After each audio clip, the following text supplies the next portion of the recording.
Hello everyone, my name is Dario Suryanto and today I am going to teach about sequences. There are two kinds of sequences, the arithmetic sequence and the geometric sequence. The arithmetic sequence is the sequence where the common difference remains constant between any two successive terms. Arithmetic progression is the sum of the numbers in the sequence. So we can see that the formula of arithmetic sequence is a plus n minus 1 times d, while the arithmetic progression is n divided by 2 times 2a plus n minus 1 times d.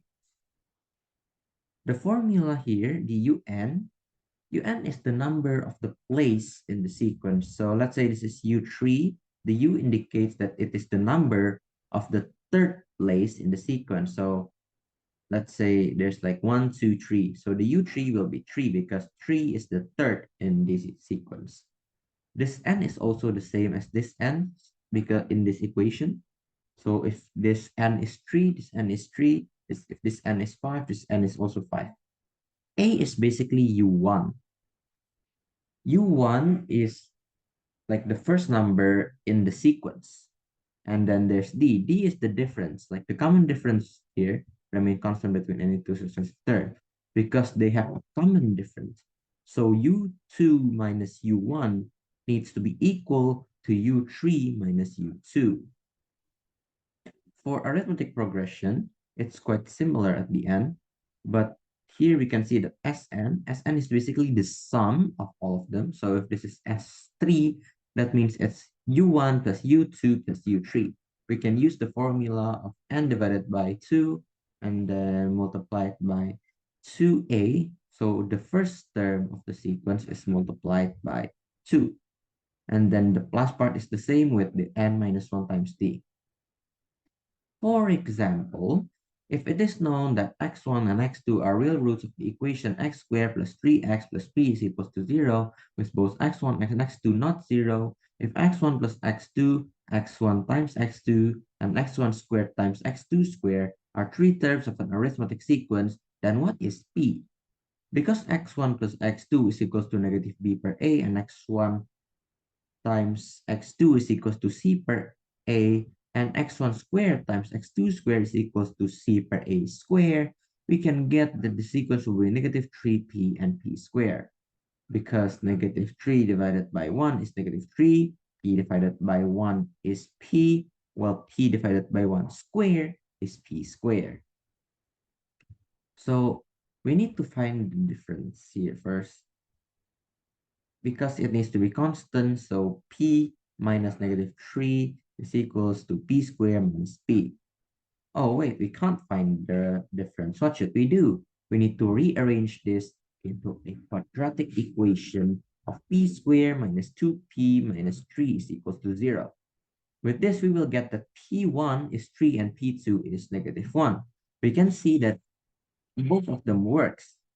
If this is negative 3, 3, and 9, the difference would be 6 and 6. So this would work. In here, negative 3, negative 1, and 1, it has the common difference of 2. This one has common difference of 6. So both of them works. So the answer P could be 1 or 3. The geometric sequence is a special type of sequence. It is a sequence in which every term except for the first term is multiplied by a constant number to get its next term. Geometric progression is the sum of the numbers in the sequence. The formula for geometric sequence is un is equals to a r to the power of n minus 1. The r is here is actually the constant number that is multiplied. So unlike d, the r is here is ratio. Ratio is multiplied or divided, while difference is addition or subtraction. The un here is the same as arithmetic one, except this one is for geometric. A is also the same. This is basically the first sequence in the sequence. For the geometric progression, there are actually a rule. If r is bigger than 1, the formula is a times r to the power of n minus 1 per r minus 1, while if the r is smaller than 1, the formula is a times 1 minus r to the power of n divided by 1 minus r. For example, Mary has 4 cars, each 1, 2, and 3 and 4 years old.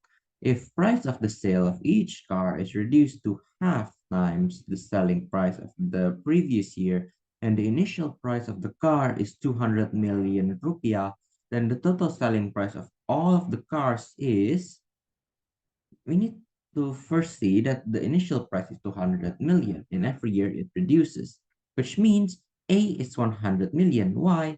Because this is not a new car anymore. If the initial car price is 200 million, that means by year one, the price will have already gotten reduced. So the price of the first car is 100 million.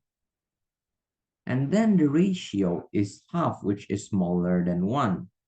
Because of this, we can use the Sn is equals to 100 million times 1 minus half to the power of 4 divided by 1 minus half, which means we will get 187,500,000.